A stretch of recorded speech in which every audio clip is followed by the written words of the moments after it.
Well, good morning, CSL Denver. So happy to be here with you and to enjoy you. We're on our side. We're just going to own this right now. We're having some technical difficulties. We can't hear, but we can hear what's inside, okay? So we're just going to trust what is the internal message, what we're hearing in our hearts.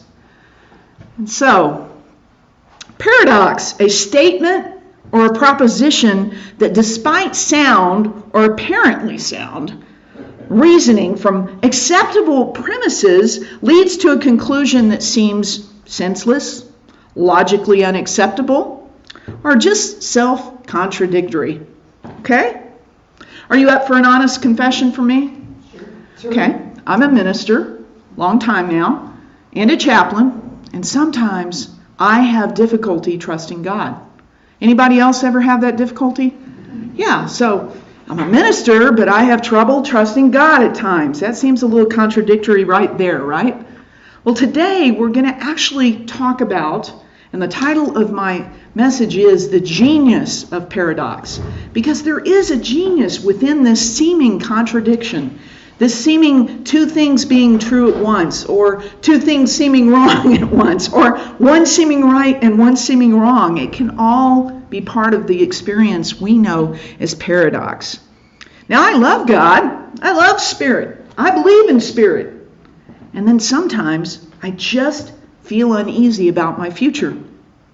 I'm worried about the tension in our country. Anybody else here? Yep. I'm worried about the tension overseas. Right? We have our Muslim friends and our Jewish friends at odds with each other again. And it's the same God. And if you look historically, that's an Abrahamic tradition. It's the same God they believe in. And yet they're at odds with one another. We can worry about so many things. The political tension in our country, we've got a lot of that right now. We could worry about all sorts of things. What if the wrong person gets elected, right? What if I lose my job next week? What if you lose your job next week? What about life after retirement? All of us here are either there or very close to it, right? What's going to happen? What if I marry the wrong person, right? Here's a good paradox for you. I met my partner during the pandemic. Who would ever thought I'd meet her during the pandemic, right? Come on, what a contradiction. And it goes on and on and on. And I want to trust God. I want to trust that Spirit within me is constantly guiding and directing me and that God's got me, right? But then I see all of this seeming evidence that it's not so.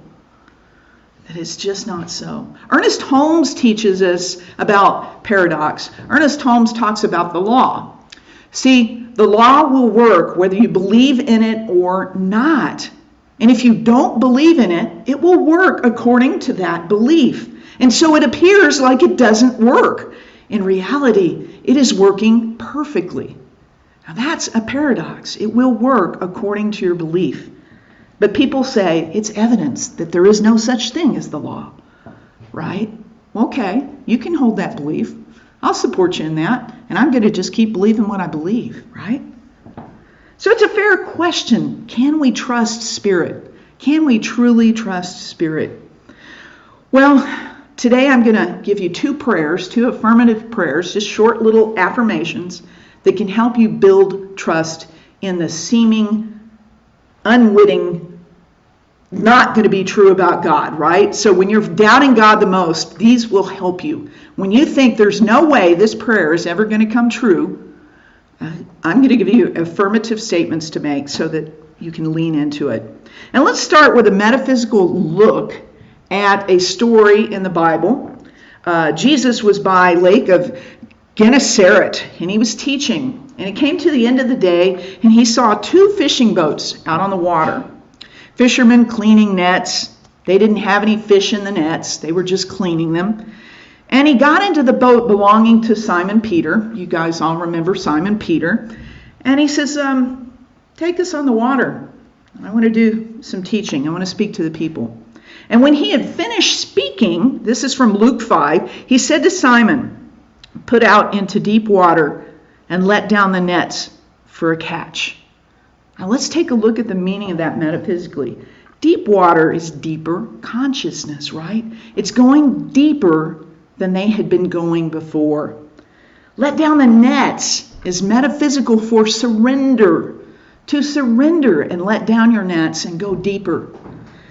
Well, you can imagine what Simon Peter was experiencing. He's like, you're not a fisherman. You're a carpenter. You're my rabbi. You're not a fisherman. I am a fisherman. I know what I'm doing. I'm trying to catch things all day long, and we haven't caught anything. Why don't you teach and I'll fish, right?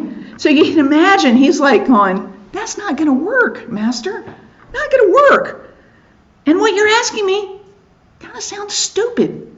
How many times have you wanted to believe in something and people go, well, that's stupid, right? And did you do it anyway? Did you go deeper into your consciousness? Did you surrender into knowing that God had you and God had your prayer? So Simon answers, instead of saying all those things he was probably thinking, he says, Master, we've worked hard all night and haven't caught anything. Yeah, well, Jesus told him to do it anyway, right? And remember, he's saying don't worry about tomorrow, yet has he seen the division in our country? Bless those who persecute, and you don't know the people we work with, right? Or have to live with, or have to hang out with, or anything else. So don't lean on your own understanding. Well, if I don't lean on my own understanding, how are the bills going to get paid, right?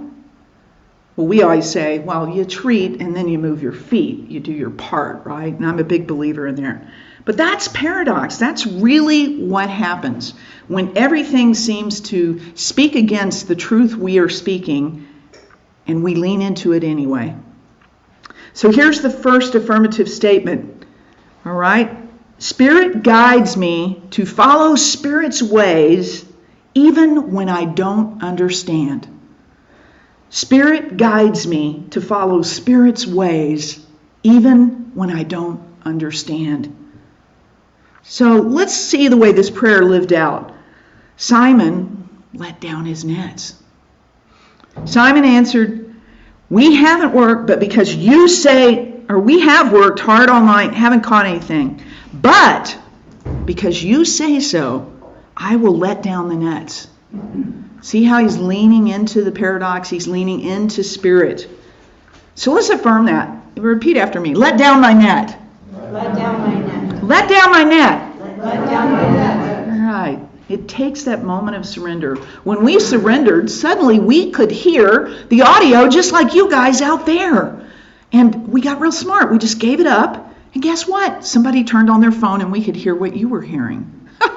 Amazing. We let down the nets. We went deeper in consciousness. And you don't have to fully understand to follow immediately. When you get that little intuitive hit, follow it anyway. Follow it no matter what the evidence shows opposing that. It's these small acts of following that bring about the biggest results for us, the biggest results. Now, as many of you know, I am the chaplain over at the State Mental Health Hospital, and I do a Sunday service there, except on fifth Sundays, I come here to see you guys. And each week, I'm supposed to deliver a fairly interfaith, open to all, but most of our people are kind of mainstream Christian.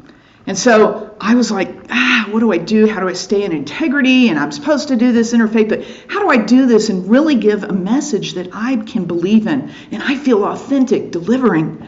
And so I thought one week, I think I might do this whole series on staying positive. I don't know. I try to keep it pretty real. I work in a mental health hospital. Many of these people may be managing that mental health issue for the rest of their life. How do I keep it real and tell them to stay positive? Well, I did it anyway. I did a whole series on staying positive. And I even added in affirmations, kind of like what we just did. I actually threw it out there, and you know what? The entire congregation answered back. They all affirmed with me. And afterwards, they came up and said, thanks, chaplain. I really needed to hear that today. I was like, okay. And then I had another person who had been struggling. She'd been doing better. And yet she needed to get her GED. She, that week, following doing the affirmations, and she told me later, I said those affirmations every day. And she said, I completed an entire chapter of the GED study book on my own. That's pretty amazing for this woman. It was not easy for her to do it. And yet she kept affirming, she kept staying positive, and she completed a whole chapter herself. So the smallest of intuitive nudges, follow them. It's God speaking very much to us, right? Some people think that God's not, what is it, our Methodist friends, I think, that say God's still speaking. God's still speaking. God is still speaking every moment of every day if we listen. We just have to develop the capacity to listen. How do we do that? We go deeper in the water, go deeper in consciousness. And we also have to let down our net. We have to surrender. So I'll tell you another story of one of my patients. Now, she's got pretty severe psychosis, and she went from believing that God is punishing her, and she slaps herself quite a bit, quite often. She went from believing that was God punishing her because she had done something really bad in her past, to then clinging on to the idea that the devil was attacking her. Now, mind you, given my new thought beliefs where I don't even believe there is a devil, right? That there's only good, there's only God, the omnipotent, I had to bite my tongue, right? Because I can't tell this woman there's no devil. I can't tell her that her experience is invalid. I'm not going to do that. So guess what? I got to lean into spirit, lean into truth, and know that she is whole in spite of all the evidence that says otherwise. And you know what? She gets better. Some days she's not so good. But overall, she is talking and engaging more with me and more with other people than she has in the past. And so how do you do that? You got to get clingy. You got to get clingy. Now, this isn't the bad kind of clingy where somebody's like, you're like, come on, get back a little bit. I need my space. This is the good kind of clingy. This is the kind of clingy where you cling to spirit within you and realize it's always been clinging to you. Always. So we're going to get clingy back. Proverbs tells us, trust in the Lord with all your heart and lean not on your own understanding. In all your ways submit to him, and he will make your paths straight. Now, metaphysically, we see that very differently, right? It's not necessarily a him or a her we're leaning into. It's possibly an it, right? I mean, how does the infinite have any gender anyway, right? I've never understood that concept. But what we understand is if we can let go of our idea of it, like we were going to fix this thing up here, we were all of us going, hey, do this, do that, trying every technical idea we had. And when we gave it up, suddenly somebody gets the great intuitive nudge to just turn up their phone and play the audio for us here in the room on Facebook. Amazing. So there's a Hebrew word, it's batak, and it means to cling to. So clinging, we want to have batak, cling to spirit. And in order to cling to God, guess what? You have to let go of what you're currently holding on to, right? Got to let that go. Yeah, letting go of my understanding, my bright wisdom, my plans. Not so easy, is it? I struggle with it on a daily basis. Here's the paradox of letting go from an Eastern perspective. From the Ashtavakra Gita, not to be confused with the Bhagavad Gita, it says, one who is attached to the world thinks renouncing it will relieve his misery. One who is attached to nothing is free and does not feel miserable even in the world. That's pretty deep, right? Yeah. So he says in explanation, so he doesn't have to renounce the world, doesn't have to pick up the saffron robes and walk away from house and family. The world is there, it can play, but there is this seeing that I am not the one who can be attached or unattached. So that's riding that place between the yin and the yang even, right? Where it's not the yin or the yang, but that perfect balance that is the line that curves beautifully between in that design, right? Sri Muji says there's no such thing as an enlightened person. It's a paradox in terms. So if you can feel like I'm an enlightened person, what is that? That is thinking of yourself as though you are a special sort of person. This is just the voice of arrogance, just the voice of intellectual understanding or spiritual ego, which can play like this. So the idea is, the moment that we think we're enlightened, guess what? We're not. What a paradox there, right? It's kind of like in meditation, I try to every day get up and spend at least 15 minutes in meditation. And when I'm in there, there's that point where I get to that gap, right? And it's that beautiful and then I think, I'm in the space. Guess what? The second I say I'm in the space, I'm no longer in that space. So here we are on this wonderful adventure called human being life. The biggest trip is getting rid of your ego. And of course, the joke of it all is that your ego doesn't exist. That comes from Alan Watts. The biggest ego trip is getting rid of your ego. And of course, the joke of it all is that your ego does not exist. I love that. Spirit, because I trust you, I'm going to let down my nets. I'm going to go deeper. I don't know the outcome, but I'm going to go deeper. See, here's the real truth. Outcome is Spirit's responsibility. Our responsibility is to follow. Right? How many times when those of us that are practitioners or studying the science of mind, in prayer they tell you, don't outline the prayer so much. Go for the quality of what you want to experience. Why? That's because we don't need to tell Spirit how to have it happen. Right? We don't need to do that. So I'm getting clingy. I hope you'll get clingy too. And I'm going to cling to Spirit because in reality it's all that I am. It's really all that I am. And sometimes big miracles often follow simple acts of surrender. So let's go back to our story in Luke. When they had done so, they caught such a large number of fish that their nets began to break. That's when they went deeper and let out the nets, right? So they signaled their partners in other boats to come and help them, and they came and filled another boat so full that they began to sink. Right? Lean in, and we get more than we expect. All right. Let's go back to that first affirmative prayer, and then I'm going to give you another one. Affirmative statement. These are very powerful. I follow Spirit's ways even when I don't understand. I follow Spirit's ways even when I don't understand. And I have another one for you. Spirit in me, surrender what I cannot control. Spirit in me, surrender what I cannot control. One more time, let's try that. Spirit in me, surrender what I cannot control. Well, after all that happened, Simon Peter comes running up to Jesus and he says, "Go away, Lord, I'm a sinful man." Well, we know that just means he just missed the mark a lot. Okay? We all miss the mark a lot. Let's just all own that, right?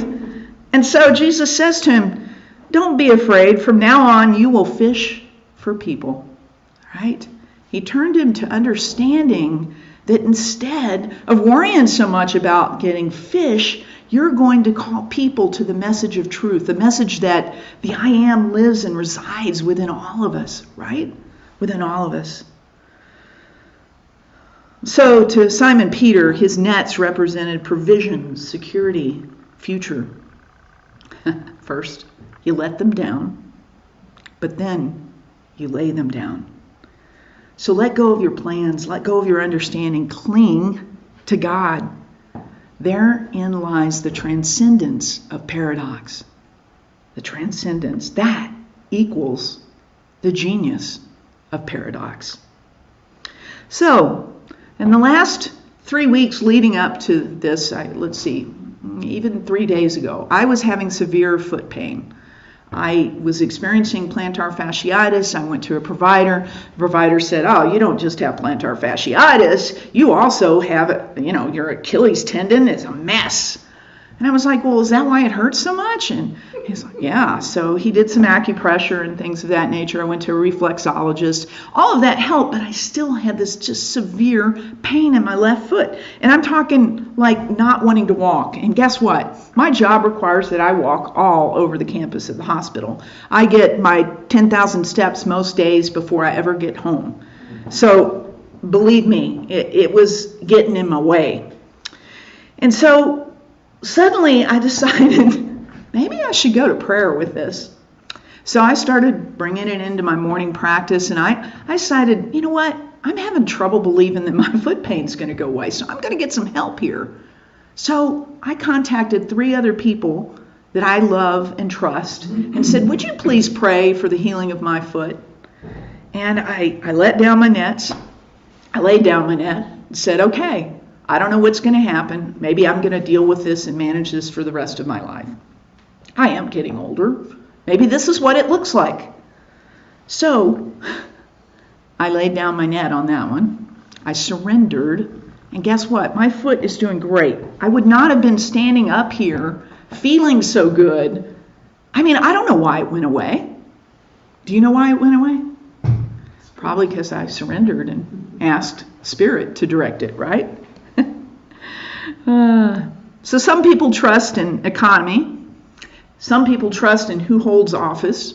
Some people trust in the bank account. And some people trust in a medical report, like I kind of was. Well, I got plantar fasciitis and a messed up Achilles tendon. But then other people knew better for me, right? I leaned into their faith, to their belief that my spiritual foot is whole and complete. My spiritual foot knows how to be a foot. It knows how to guide and direct me into my life. So I chose to trust in a loving Spirit who is in total control. And as religious scientists, we trust in a loving Spirit that everyone will eventually come to the wholeness of God, right? We don't think there's anybody going out the back door and down the steps to someplace bad. In fact, most of us say we don't even know where we're going to go after we pass. We just know it's going to be the greater yet to be. And so I do believe that. I do believe that we can restore wholeness to our lives, wholeness in the planet. I believe we can experience security and joy. I believe we can let go of the tears. And that means crying sometimes. And then it means smiling when it's time for that. No more pain, no more heartache, except when it happens. Paradox, right? But we have to see differently. To be able to transcend the paradox in our world, we have to surrender our vision of limitation and to transcend the paradox. Only then can we experience the genius of paradox. Ultimately, my friends, it's either all God or it's not. That's the ultimate. It's all God or it's not. So I'm going to hold that even with the strife in the Middle East, even with the strife in Ukraine, it's all God. And my job, and I invite you to make it your job, is to see God in it. To see through those seeming conflicts into Spirit. So can we trust it's all God when we see an illness and experience a pandemic? Well, I say, let down your nets and go deeper. Namaste. Do I do a prayer now? Is that fine? Okay, let's pray. Right here now, let us just step into our hearts, step into our souls. And from this place, let us remember that there is but one power, one presence, one life. And that is the life of Spirit, the life of God. It is the only life that is. It is the universal living and lovingness of Spirit. And right now, I am living and loving as Spirit. And I know that each and every one of us are living and loving as Spirit. And so this day I speak my word on behalf of all of us to step into our greater yet to be, transcend the paradox by affirming that we follow Spirit within even when we don't understand. And let us affirm this day that we can and indeed do surrender to Spirit. We surrender to Spirit within all that we cannot control, knowing that God's got us, knowing that God has a greater idea within us and through us than we ever could hold. And so I just want to bless, raise, and praise each and every person within the sound of my voice and all of those that we hold dear. Simply let us let go, let to control, and let God be God. I am so grateful for the power of prayer. I'm grateful for us coming together on this beautiful snowy day in spiritual community. Whether you're here in the room with us or you are online with us, we are here together in community. And for that and so much more, I'm grateful. So I release this word now into that infinite mind, that law of mind, that law of love. And I simply let it be, this and something greater still, for the highest and best of all. And we affirm this together by saying, and so it is. Thank you.